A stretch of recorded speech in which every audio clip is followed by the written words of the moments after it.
Your financial goals are unique, so why settle for cookie-cutter solutions? At Raisin, we offer access to fee-free, high-interest products from over 70 banks and credit unions. Tailor your savings to fit your exact needs. Whether you're a seasoned saver or just starting out, don't leave money on the table. Discover your options at Raisin.com today. Raisin.com. Your savings, your way. Your savings account should be making you money, not costing you. If you're not earning one of the top rates, you're leaving cash on the table. At Raisin, it's all about your financial goals. No fees, just results. One login unlocks access to high-yield savings accounts and CDs from over 70 banks and credit unions. Stop settling. Explore your options and sign up in minutes at Raisin.com. Raisin.com, where your money grows. Nobody has more respect for women than I do. Nobody. Hillary Clinton wants to abolish it, believe me. She wants to abolish our Second Amendment. I think they didn't deny it. I don't think anybody denied it. Other presidents did not call. They'd write letters, and some presidents didn't do anything. Many people have come out and said I'm right. You really do have to ask yourself, where does it stop?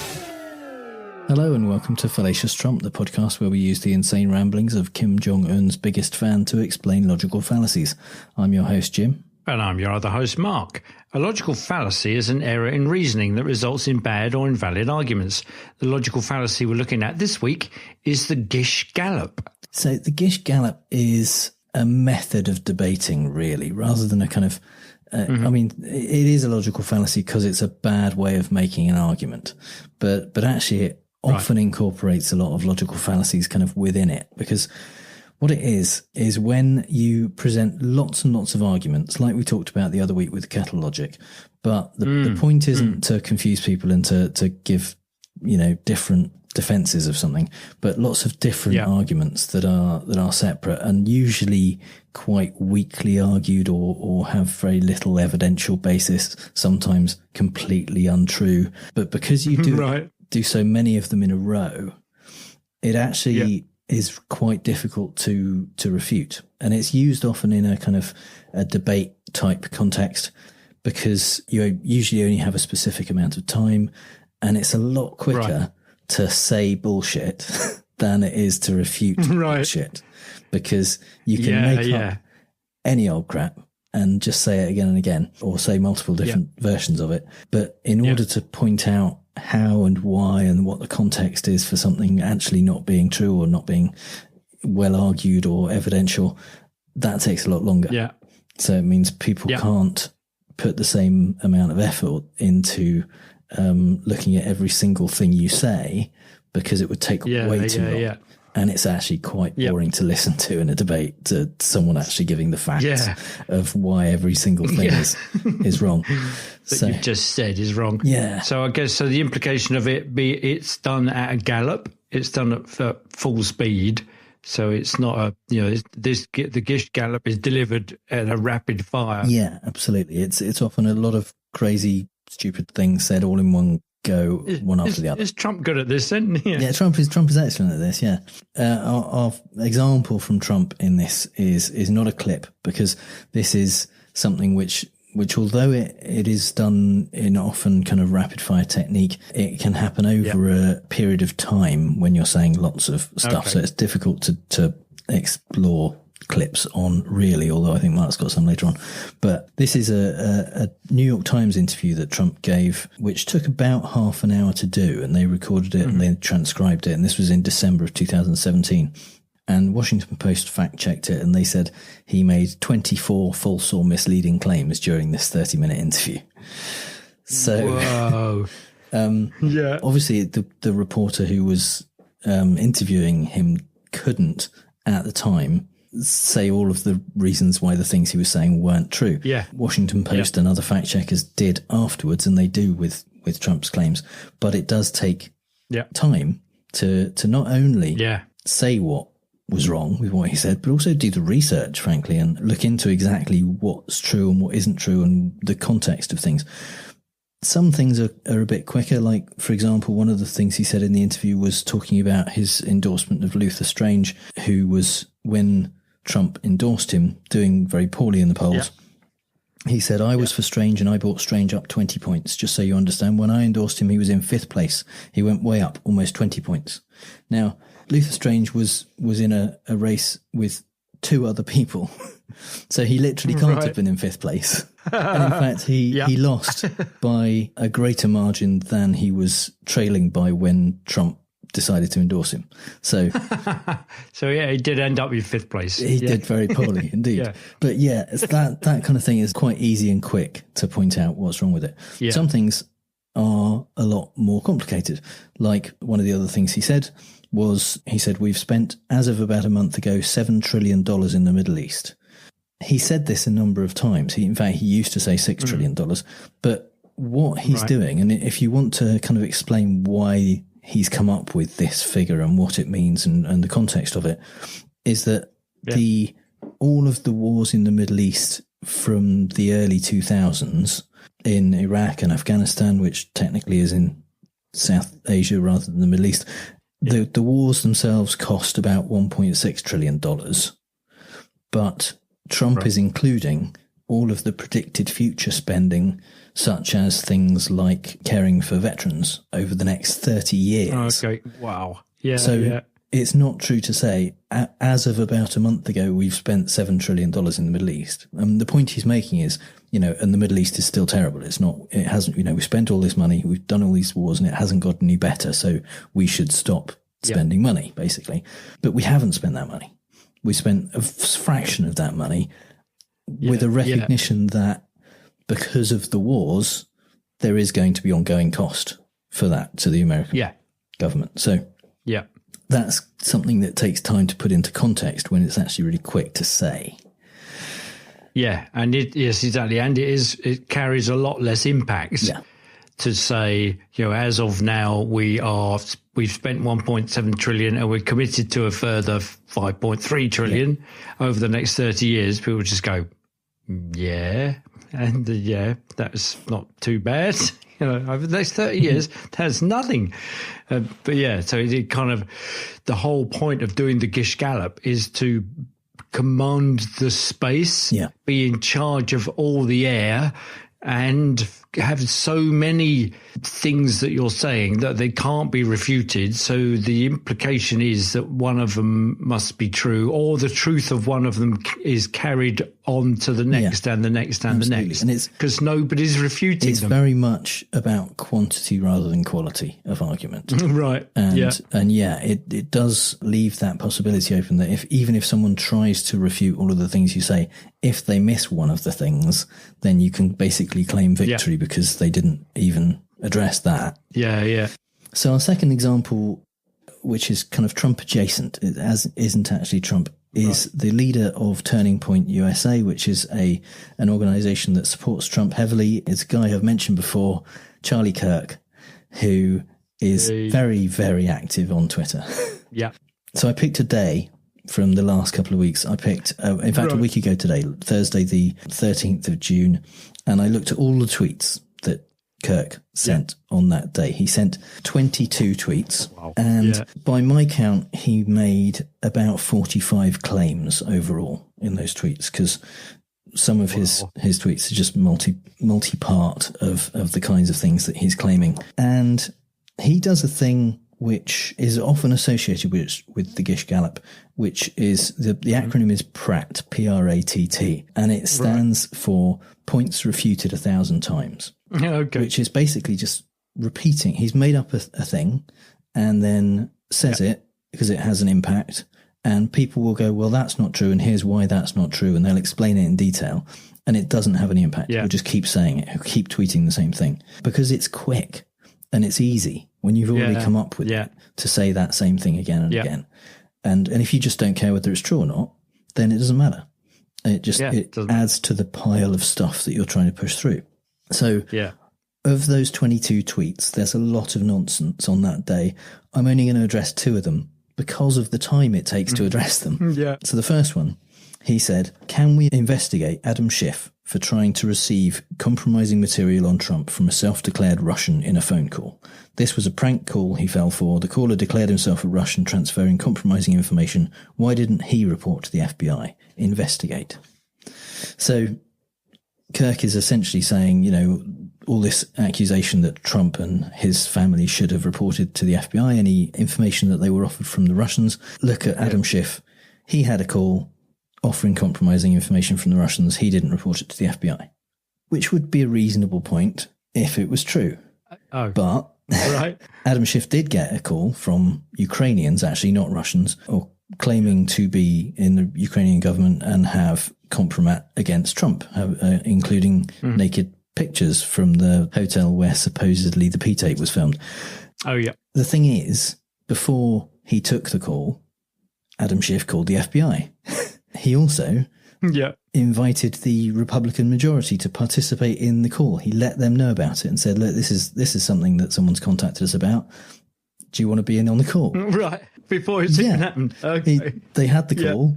They documented it. They reported what had been said to the FBI. And on the call, there's a transcript. And on the call, he said to the people who were offering this material, this is something you should probably send to the FBI. We'll, send it to us and to the FBI and they'll investigate it. Okay. Absolutely. So all the things that he's saying that he should have done, he did do. Yeah, exactly. Right. Okay. So that's a thing. Yeah. But to find that out, to see, it's easy to just hear, Adam Schiff had this thing and he didn't report it. And if you look at only right-wing sources, all you get is the bit where, because the pranksters, the Ukrainian pranksters put this up on YouTube, the recording of the call. So that is the bit just you hear. The call. You don't see what goes on behind the scenes. So one other tweet that Kirk sent on this day says, the legacy of Obama-Biden, armed ISIS, sold 20% of US uranium to Russia, destroyed our healthcare system, highest ever food stamp enrollment. The legacy of Donald Trump, ISIS destroyed, peace with Korea, historic economy. So there's a lot in there. Yeah. That's one tweet. Yeah. Probably, it took seconds to send and flips past your timeline before you've really had a chance to take it in properly. But it tells Kirk's followers positive things about Trump, negative things about Obama. So completely unsubstantiated stuff. Oh, that's one thing that Kirk is extremely consistent. He does not cite sources. You will very rarely find a link in a Charlie Kirk tweet. He does not try to back up his assertions at all with evidence. And he actively doesn't reply to anything that people say to him about his tweets. That's the thing, isn't it? It is just an assertion. Yeah. But if you there's almost that, if you repeat it 1,000 times, somebody says, oh, yeah, I've heard that already. Where did I hear that before? Well, it was from him, 999 times part ago. Of the zeitgeist. It's just something that people know about because it's come out. It's in there. So, just to address a couple of the issues in this tweet itself then. Obama/Biden armed ISIS. So I actually tracked down the report that this comes from, and it is from a group called Conflict Armament Research. They wrote a report in 2017 where they tracked down 40,000 weapons that had been used supposedly by ISIS and figured out where they had come from. They looked at serial numbers, they tracked it back to where the weapons were sourced and had been brought into the country and so on. The US had been arming Syrian rebels in the area, in Syria, so that they could fight against the people who were oppressing them and ISIS. So the Conflict Armament Research report looks at these 40,000 weapons, and they detailed 1 machine gun, 2 missile tubes, and about 80 rockets that they said had come originally from the US. Oh, out of the 40,000. And those weapons were almost certainly, according to the CAR report, given from the US to the Syrian rebels and then captured in combat on the battlefield by ISIS and then possibly used by ISIS against whoever they were fighting against. So is it fair then to say Obama and Biden armed ISIS? Or is it more accurate just to say that ISIS sometimes grabbed the opponent's weapons and used them as well? Yeah. And 399,999 automatic weapons didn't come from the vast majority of the weapons that they had and that they identified came from Russia, China, and Eastern Europe. Okay. So it'd be So it would be fairer to say, in the way that it's unfair to say that they armed ISIS, that China, Russia, and armed them. Yeah, absolutely. And in fact, Obama, but it's that's equally unfair. The rebels against ISIS. So, as did most of Europe and the rest moving of on the, to the 20% of US uranium that supposedly Obama sold to Russia. So this is a Russian nuclear agency. They bought a Canadian mining company in, I think, 2010. And the mining company is called Uranium One. They had production rights for mining about 20% of the US uranium capacity for production. Right. So the Russians took over the Canadian mining company. They bought, in doing that, the rights to mine 20% of US uranium, but not to export it. The company was not allowed to export that uranium outside the US. So the uranium stayed in the US. Russia didn't get any. Right. So, again, not really they didn't selling 20% of US uranium to the Russians at all. No.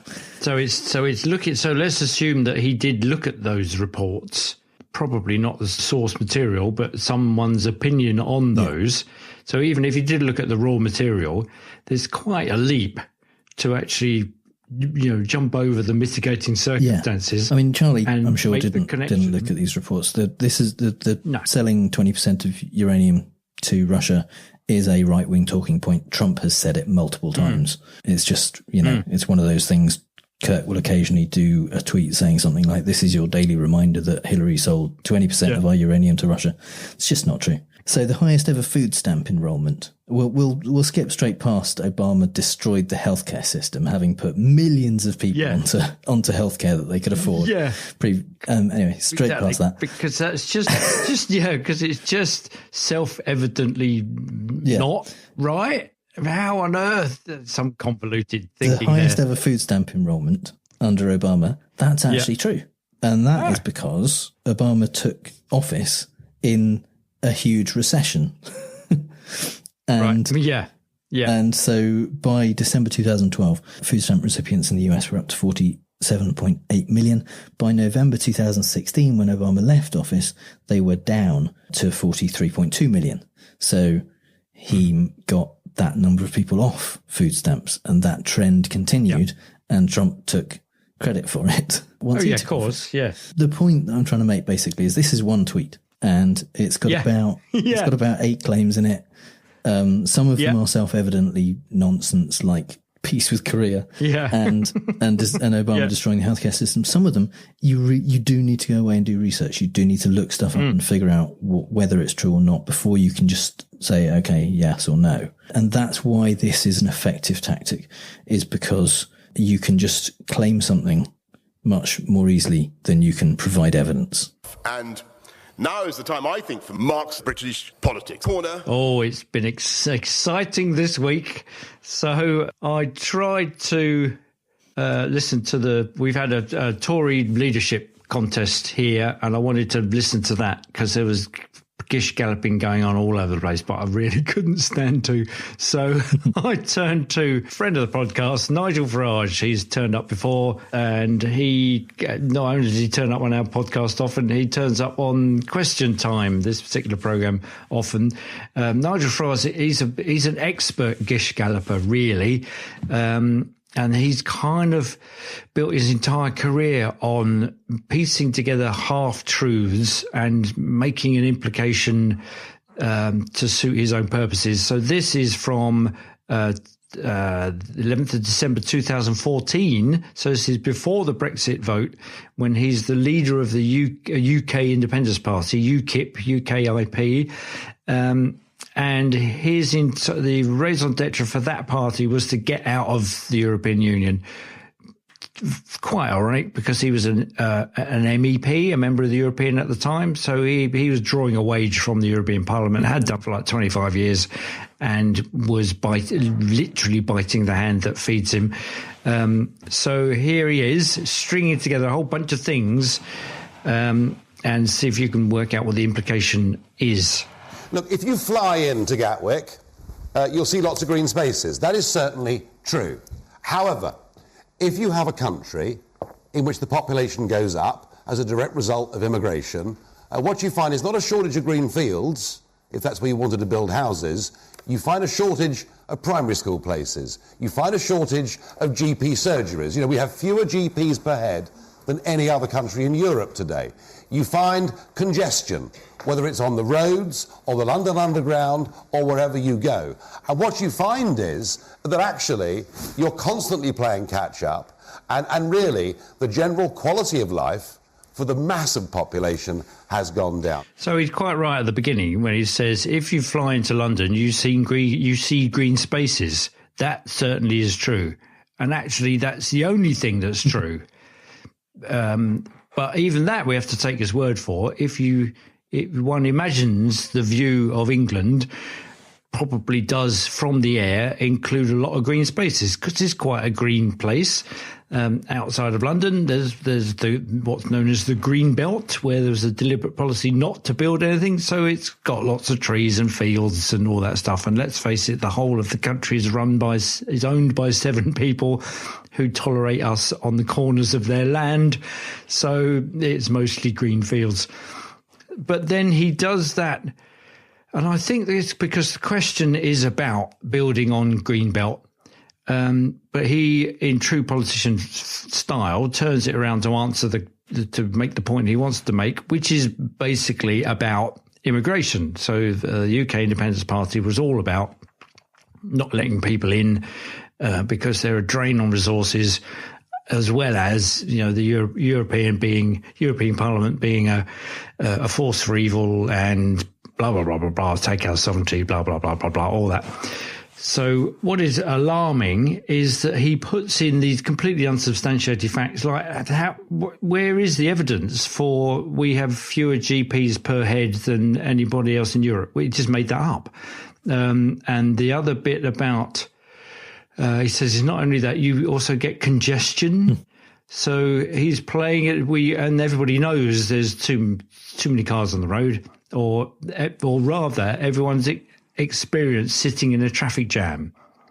The implication being that there are too many cars on the road because there are too many immigrants in the country, not because the car industry is configured such that everybody needs to buy another car, and also that the traffic jams are brought about. So at this point, there is a exclusion zone in London to cut down the congestion in central London, which mean that those cars have moved further out from London, so there are going to be more of them, so possibly people will experience traffic jams more often, and on the underground and all that stuff. So it's what is frightening about this, and we'll hear somebody say that. Oh no, he doesn't say it. But what is frightening about this is it's all very familiar, matey stuff. This is Farage's persona, is the man down a pub with a fag in one hand and a pint in the other, and he'll talk to you like he's like a cab driver, you know, who moans about stuff. He's down the pub, and the kind of things that you experience as an ordinary person, and he does the little switcheroo, which is to say, well, you know, it's all down to immigrants. And you find yourself agreeing because you've gone along with the gallop, and before you know it, you're at the finish post, and he's led you there. So in order to refute this, in the self-same programme, the next person to speak is another friend of our show, Russell Brand. And he says this. I know a lot of people are frightened in our country. I know a lot of people are feeling afraid and frustrated.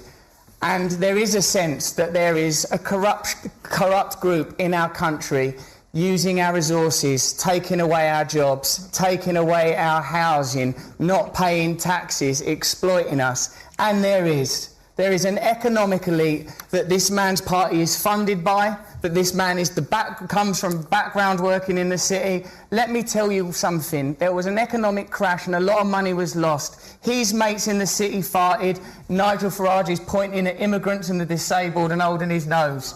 Immigrants are not causing the economic problems and suffering we're experiencing. So the thing about this is, here's where I experienced cognitive bias, because Russell Brand, for all his posed persona as much as Farage. So Russell Brand is a bit of a lounge lizard, roue. He's another man of the people. He's an ex-drug addict. He's got marvellous teeth, and he's quite funny, and he's popular and accessible. But he's just as much a character as Farage is. And I think he's as guilty of doing a Gish Gallop just as much as Farage is, because he makes the leap from, yes, people are frightened these days, but there is an elite group that's bringing this about. So there's we are forced to make that leap. And you think, well, where's your evidence for that? And then he says, there was an economic crash, and we know there's an economic crash. And then he makes that into it being Farage and his cronies, i.e. the banking system, who are denying responsibility for it and heaping all the blame onto the immigrants and the disabled. So my cognitive bias is, I find that quite an appealing argument. So and in hearing those two, I found his approach on first hearing was the one I agreed with. But then I realised, well, it's just as unsubstantiated as Farage's stuff. And I could see that, in fact, half of the audience applauds Farage and the other half applauds Russell Brand. And that's just how it is. So there are people who agree with one and don't agree with the other. But based on nothing but, I suspect, how they feel in the first place. Yeah. And neither of them is convincing anyone. It's all rhetoric rather than actual. Yes, exactly. Yeah. These two oratorical experts are just using the right kinds of words to the right kind of people. So they are playing to their own galleries. Yeah. They're very good at it. The problem is, so Farage, in his latest incarnation as the leader of the Brexit party, having left UKIP because they got the referendum, UKIP didn't need to exist anymore. It got absorbed pretty much into the Tory party. Then he realised we haven't left yet, so he started the Brexit party in order to try and leave again. He was being interviewed on Andrew Marr's show on a Sunday quite recently on the BBC, and he was complaining to Andrew Marr that Andrew Marr was asking him all these questions about, well, so do you still believe that immigrants are to blame for everything? Instead of asking him about the runaway success of his Brexit party. And that's because the problem with Gish Galloping is people are writing down all this shit that you say, and they will hold you to account for it at some point. That's why you have to do the Pratt move and just keep going and keep going and keep going and keep reiterating this bollocks, and don't let anybody say, so that thing that you said 4 years ago, do you still believe that? That's, because he just does it all the time, so he can't remember what you said. So he gets out of it by saying, there are really important things that we're talking about, and you keep asking me about this completely unimportant stuff. Yes, exactly. Yeah. Because what I want to really say is, let me be clear, and it's quite important that what we need to talk about is this. Yes, never rather than answering. Exactly, and also shifting the blame and saying that's the problem with the BBC today. They don't ask the important questions. Well, they do, which is, all that stuff that you said 4 years ago.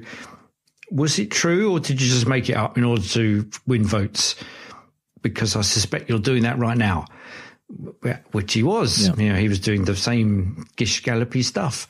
Okay, so that was that's part 1 and 1A and 1B. For a bonus, the second example is this is James O'Brien on LBC Radio, which is London radio talk radio station.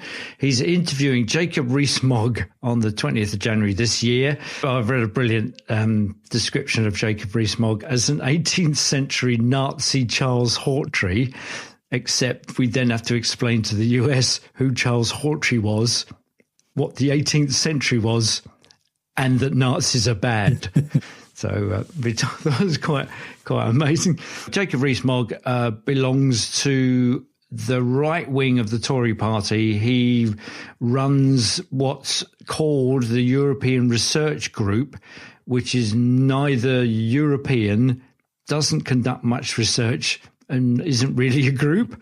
And but they're just the kind of right-wing, no-deal Brexiteers who I suspect there's a bit of bandwagon jumping going on in order to, just manoeuvre into power and all that kind of stuff.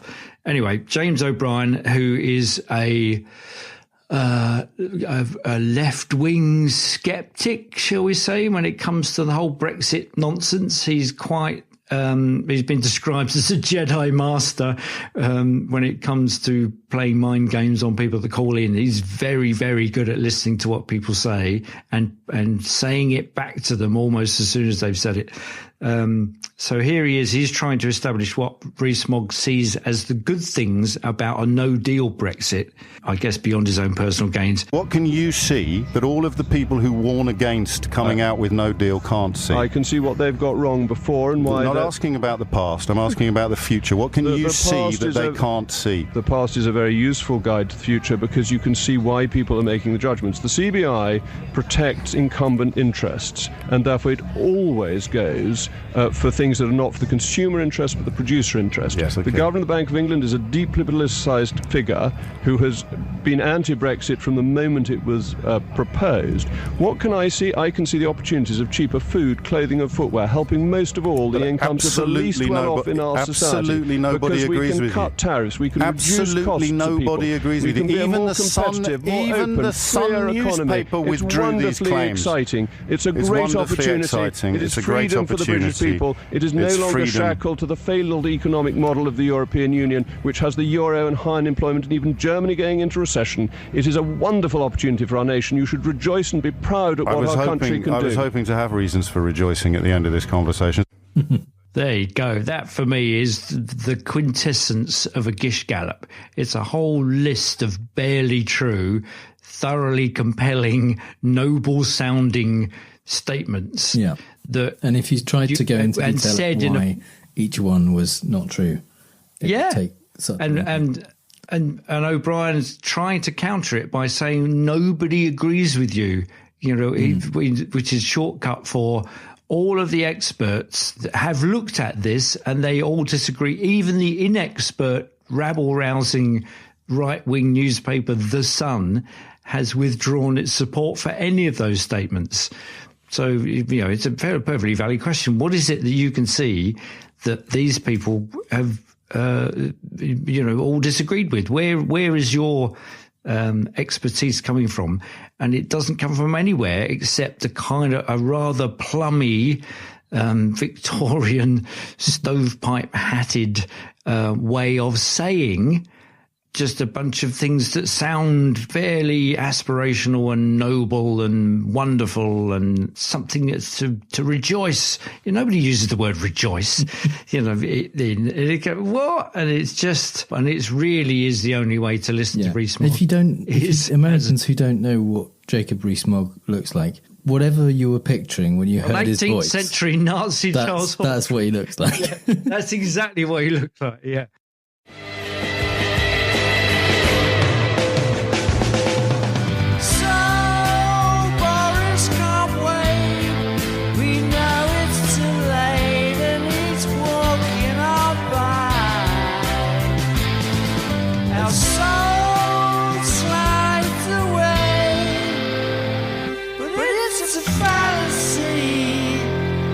It's a fallacy in the wild.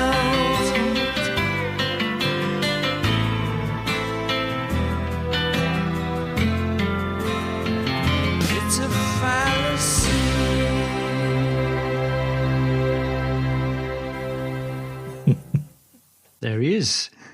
So Noel Gallagher. Yeah. Live from the Isle of Wight, singing Fallacy in the Wild. Yeah. Yeah. And actually, a bit of Pachelbel's canon in there. If you listen to Pachelbel's canon, you kind of go, oh, that's canon in D minor. It's the same on Oasis. He stole it all. Excellent. So in the Fallacy in the Wild, we like to talk about the Fallacy of the Week from a non-political perspective, and we're not getting super far from politics in the first example, because it's about climate change. The Gish Gallop works really well when you are trying to convince people of something that you have very little evidence for, because you can just say things that aren't evidence-based, but say a lot of them. And so this example is from a guy called Marc Morano, who was the communications director for Senator James Inhofe, who is the guy who brought a snowball onto the Senate floor to prove that global warming wasn't real, because snowballs exist. Right. And Marc Morano is a climate change skeptic. He was on a program where they had a young person who believes in climate change, essentially kind of trying to debate against people who don't believe in climate change. And he said this. And I'm talking from the Arctic, which is now 9,000 Manhattans over the low point of 2007. Sea level, which contrary to predictions of it accelerating, has actually dropped, an historic drop, according to the European Space Agency and NASA. Polar bears at their historic population high. Global temperatures that hit their high point in 1998. Claims of 2005, 2010 being the hottest years are based on hundreds of a degree Fahrenheit. It's a political statement. You can't even get a margin of error to even approach what they're claiming. 111 countries, Gallup did a survey. The majority of the human race isn't afraid of global warming. That was a lot. Wow. A lot to unpack. That was great. You can't even get a margin of error to even approach that. Yeah. So wow. That was 32 seconds of climate change denial, in which he managed to fit in about 7 or 8 claims. Yeah. None of which are, well, let's say entirely accurate. There are things in there which are taken out of context. There's cherry picking. Yeah. There is, and as I mentioned earlier on, this often incorporates a lot of different kinds of fallacies. Right at the end there was an argument from popularity saying that most people aren't afraid of global warming, which has nothing at all to do with whether global warming is real. With whether it exists or not. That's right. Yeah. So most tigers exist, and yet most people aren't afraid of them because they don't exist near us. So, but that doesn't mean they don't exist. This was in an Australian TV program, and Australian Guardian journalist Graham Redfern did a blog debunking all of the claims in this video. It took 32 seconds to say all those claims, but it took Graham Redfern about 1,000 words and about 4 or 5 charts to debunk them. And actually, he did it pretty quickly. He didn't go into a lot of detail on any of them. And I will link his blog post about this in the show notes at fallaciostrump.com/FT28. And you can see what Redfern has to say about this. Also, we mentioned that part of this tactic is that you can't cover everything, and if you miss something, then the person can basically claim victory. And even in the blog post covering this, Redfern talks about the Arctic sea ice, the sea level rises, what you mentioned about the hundreds of a degree. You can't even get a margin of error to get anywhere near that. Yeah, but even in the blog post specifically debunking this video, he missed one. He missed the thing about polar bears. No, because it's really hard to kind of do everything in there. And the polar bears thing is wrong too. Even at the time, this was in 2011, there were 19 distinct populations of polar bears in Canada and the Arctic. Yeah. And they knew that there was a couple that were increasing.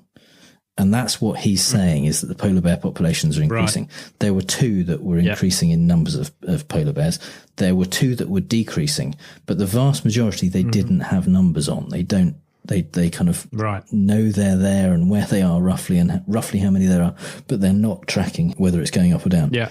So it's not true to say polar bear numbers generally are increasing. They were still at that time and are still heading for the endangered list. There are estimates that by 2050, the population of polar bears will be down by 30%. So again, that's not true. That didn't even make it into the blog post specifically debunking this video. It's one of those, again, this is an example of needing a lot of research, and Marc Morano is not a climate scientist. He's a communications director. He's a lobbyist. He's not an expert in this. He has talking points and he repeats them, and he must know that these are not true or not accurately portraying the real situation, because he's specifically choosing a part of a graph where it goes in one direction as opposed to in the general trend of the graph. And if you're not a climate scientist, and if you're not someone who knows about this stuff, it's hard to debunk. You have to do some research. Our last example is to explain why it's called a Gish Gallop. Ah, yes. Because we haven't really addressed that. And it's because of a specific creationist called Duane Gish, who used to do a lot of debates. He died a few years ago, but he was in something like 300 debates with evolutionary biologists about evolution versus creationism. And he was an extremely prolific user of the Pratt technique of he had the same arguments he made again and again, and it didn't matter how many times he was proven wrong to his face. He would just say the same arguments again in the next debate, because again, it was about the number of arguments that you could get out. I'm not going to go into a lot of detail on this one, but I will link in the show notes a transcript of a debate that he had against a evolutionary biologist called Ken Saladin. And it was a 45-minute opening statement that Gish made. And he uses arguments from ignorance, from personal incredulity, from authority. He uses post hoc ergo propter hoc. He uses so many different fallacies, and he makes so many claims. I was originally, when I kind of looked at this transcript, going to just kind of make a list of the biggest mistakes and things like that and say them, but it was too overwhelming, the number of things that he talks about. So check out the show notes, fallaciostrump.com/FT28, and you can see a link to an example of a debate by Duane Gish. There are others on YouTube you can look at, and the reason I haven't got a clip is that this is a 45-minute statement that he makes, and that there isn't a kind of a 1 minute thing where he says 5 or 6 different arguments, but he does transition from, among the things he does is talking about the origin of the universe and claiming that evolution doesn't explain that. It's not designed to explain that. It's about how one species turns into another species. It's quite an education to watch Duane Gish. He's a really good debater. He was good at refuting things that other people said and pointing out flaws, but a lot of what he said wasn't actually backed up by evidence, and in a lot of cases was directly refuted, and he didn't care. He just kept saying it. How about that? Having a fallacy named after you. That's really cool, isn't it?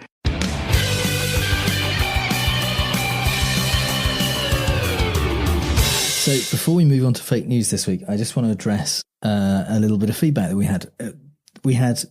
For our last episode, we had actually quite a lot of feedback with email and on Twitter and on Facebook. And thank you so much, everyone who got in touch with us. Yeah. Please keep doing that. Please keep getting in touch. It's brilliant. Yeah.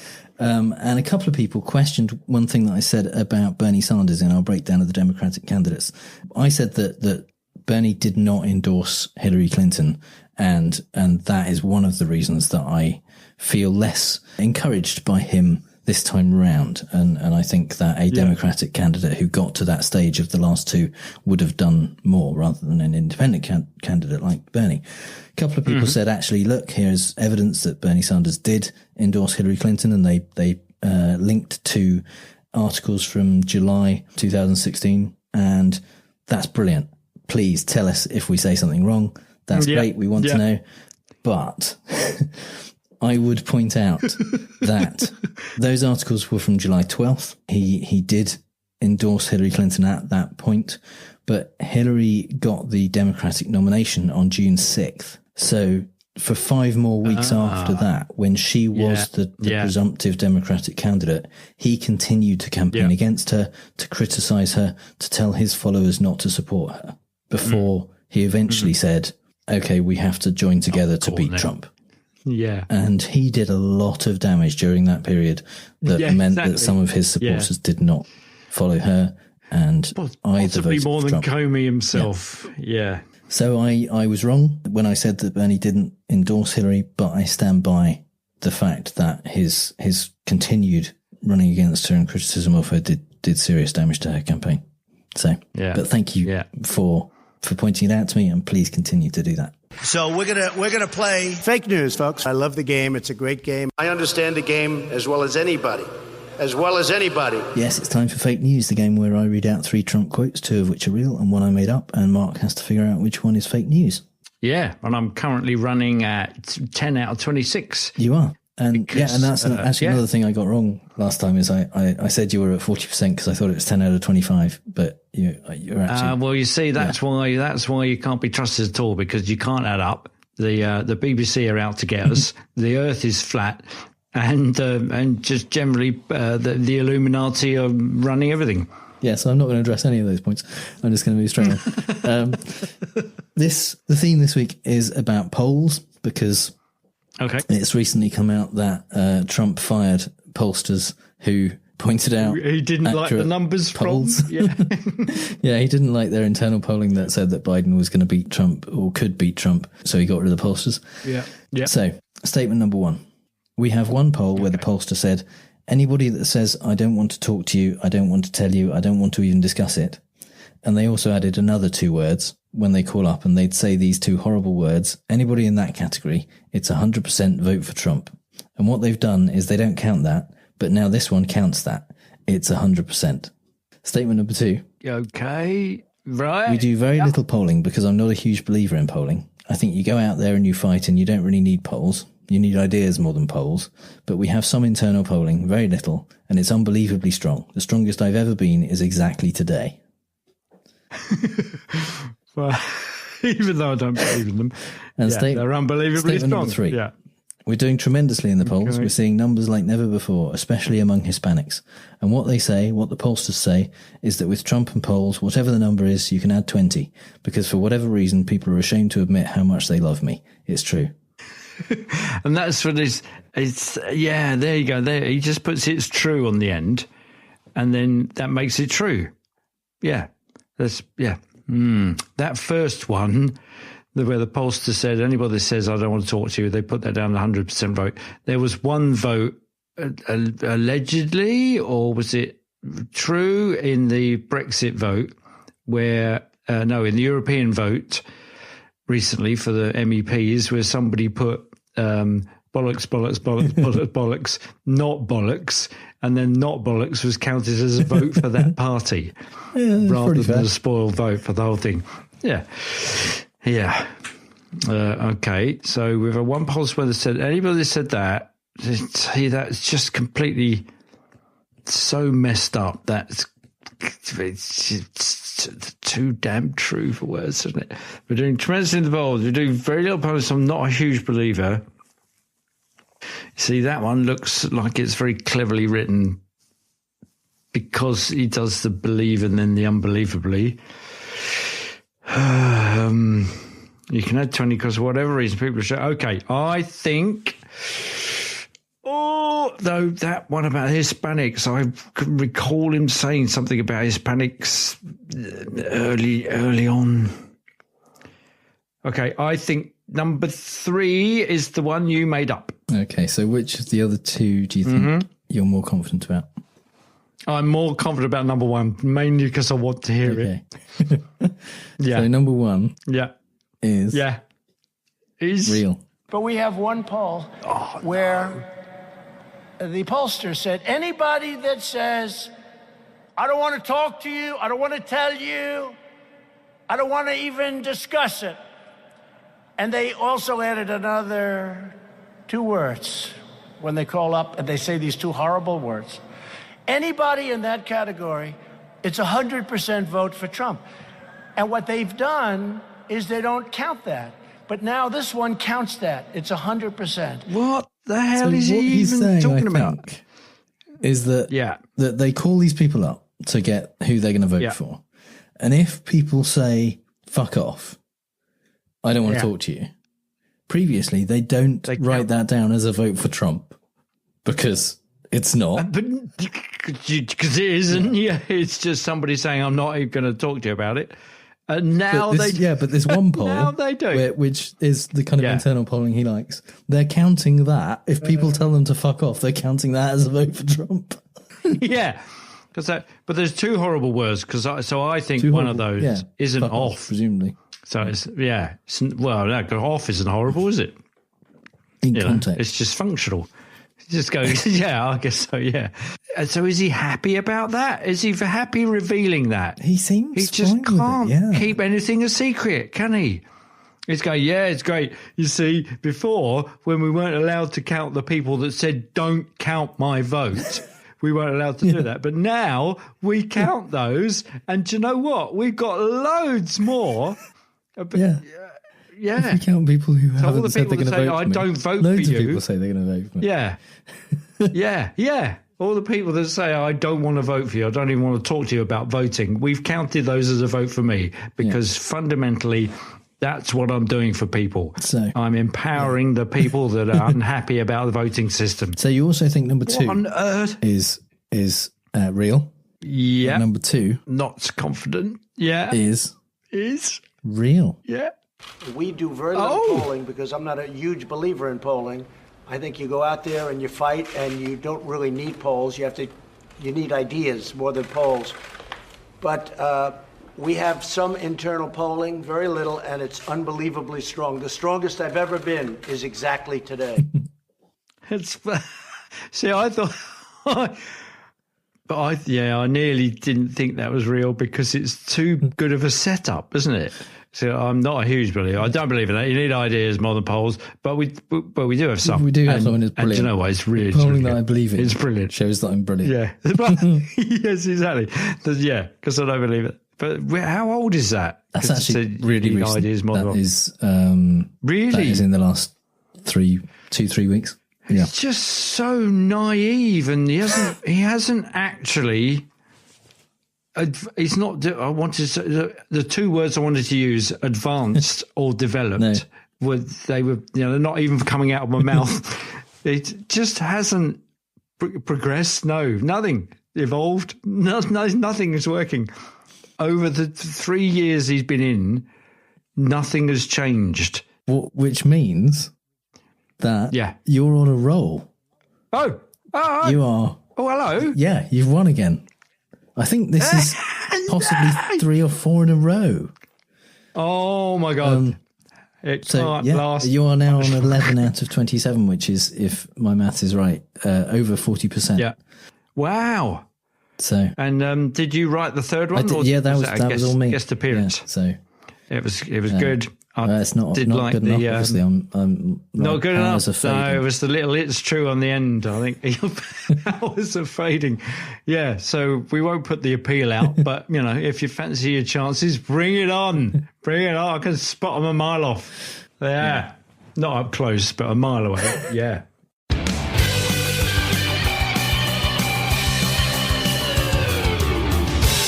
So it's time for the part of the show that this week, at least, is called Katie Porter is Not a Logical Fallacy. Yay! We talked a few episodes ago about Alexandria Ocasio-Cortez, and it's time to talk about one of her fellow freshman congresswomen, the representative for the California 45th District, Katie Porter, who is just awesome.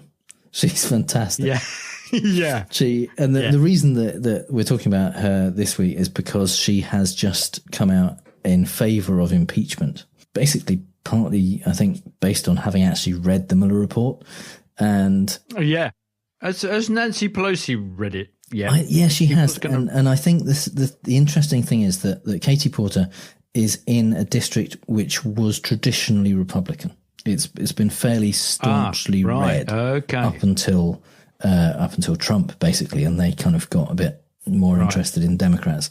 And Katie Porter won her district by 4 points in 2016. So she is one of the Congress people in a less safe district. And like Justin Amash, the Republican guy who is almost certainly going to lose his seat in the next election because he's in favor of impeachment, But he has some integrity and thinks that it's more important to talk about impeachment rather than just save his job. Katie Porter is talking about impeachment despite potentially that putting her in an unsafe position in a traditional Republican district.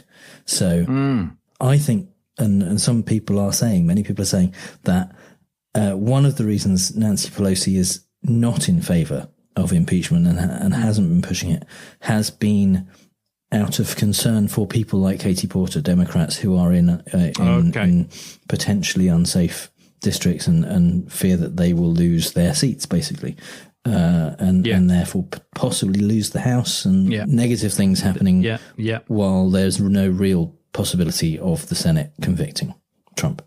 So with people like Katie Porter and people in those areas, and more Democrats coming out in favour of impeachment, I think it might be the way to push Pelosi more towards agreeing and going down that route. But getting back to Katie Porter, she's, as I said, freshman congresswoman, and she is a law professor. She studied under Elizabeth Warren. She is a consumer rights advocate, and she is really impressive in congressional hearings.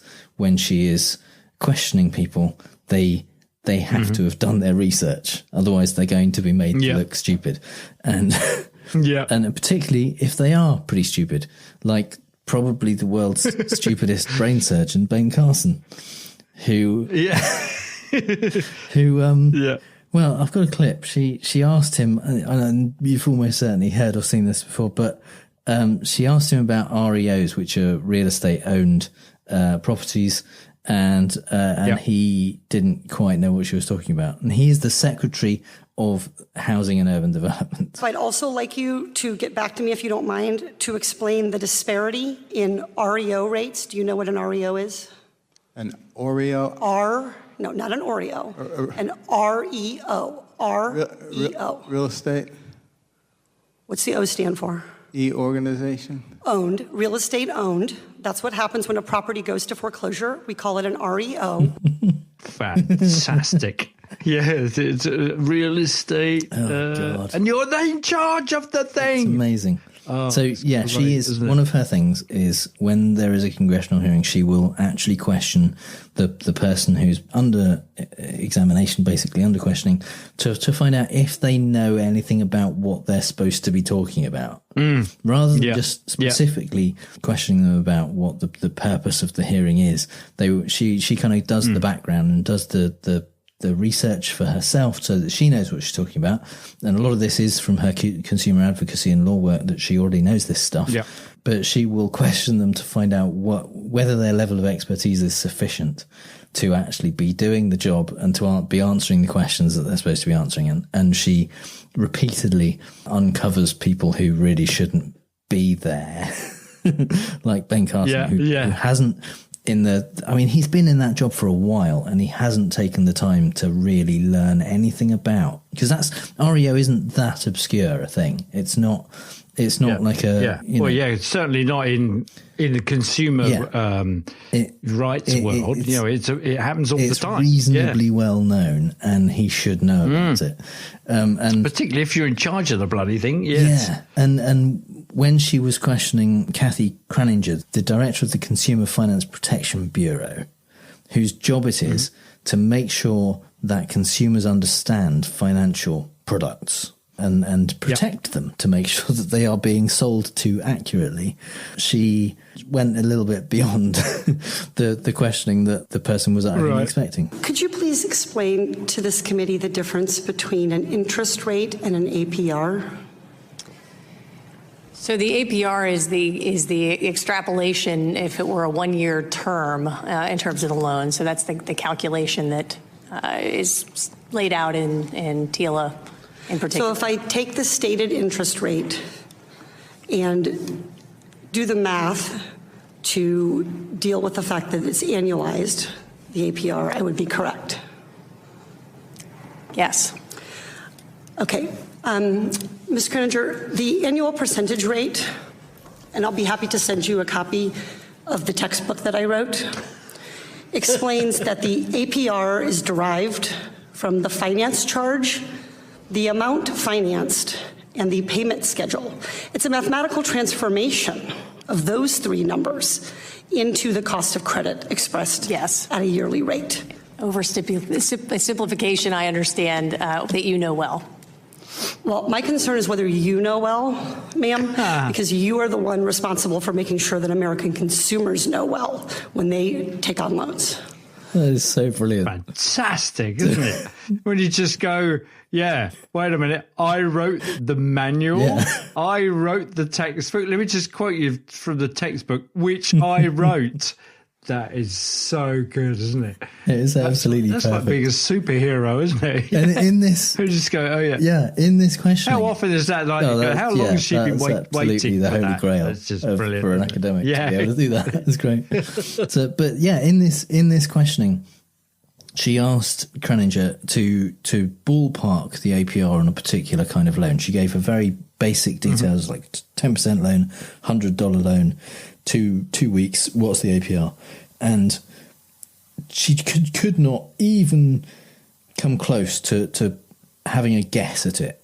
And the problem is that that's what consumers are being asked to do when they are trying to compare different rates to see whether a particular loan is cheaper than another loan. And the people at the Consumer Financial Protection Bureau are supposed to be making sure that that is possible for consumers. Yeah. Supposed to be and that they're protected in those transactions. Yeah. The stuff is made completely obvious and clear, or that they point out when it's being deliberately obscured in order to make it hard for the consumer to make an informed decision. And if they can't do it themselves, then what's the point of them being in office? Well, that's fundamentally the question, isn't it? Being posed by the Democrats. That's the unspoken question, isn't it? So we love Katie Porter. She's brilliant. She is really intelligent and does her research, and anyone who's going up against her should do their research so that they don't look like idiots. And is not afraid to ask those questions of people who have been resting on their laurels, trading on their position in authority, as they're appealing to their own authority. Despite having no expertise in the field. Yeah. And finally, some things we really don't have time to talk about. The Office of Special Counsel, an independent government agency that oversees the behaviour of federal employees, has recommended that Kellyanne Conway be immediately fired for, quote, egregious, notorious and ongoing, end quote, violations of the Hatch Act, a statute that prohibits federal employees from taking part in political campaigns while on duty, like the time Kellyanne told people in her official capacity as counsellor to the president to vote for accused paedophile Roy Moore, or the literally dozens of other times she did something similar. She doesn't seem too worried, telling one journalist, blah, blah, blah, tell me when the jail sentence starts. Of course she's not worried. Trump isn't going to do anything about it because in his administration, breaking the law isn't a bug, it's a feature. In a move absolutely guaranteed to cast the last shred of doubt that he could possibly be capable of collusion from the minds of, well, just about everyone, Trump told ABC News that if he was offered dirt on his 2020 opponent, I'd want to hear it, adding that he'd probably only tell the FBI, quote, if I thought there was something wrong, unquote. Well, just like the last time, I guess. Yeah, remind me how that's working out for you again, Donny. On Flag Day, the official White House Twitter account deliberately tweeted a picture of Trump dry humping the American flag at CPAC like a fucking maniac. For some reason, they thought it was a good thing that the president thinks that's what patriotism looks like. Weirdly, some people think the flag should be treated with a bit more respect, but after all, when you're a star, the flag lets you do it. Yeah, you can just grab it by the pole. In more echoes of Back to the Future, this time where Marty parks the DeLorean behind the sign for Lions Estates, and there's no estate, Trump Heights was announced in Israel. But there's no heights, just a bit of scenery, some artificial grass, and some pomp, but no circumstance.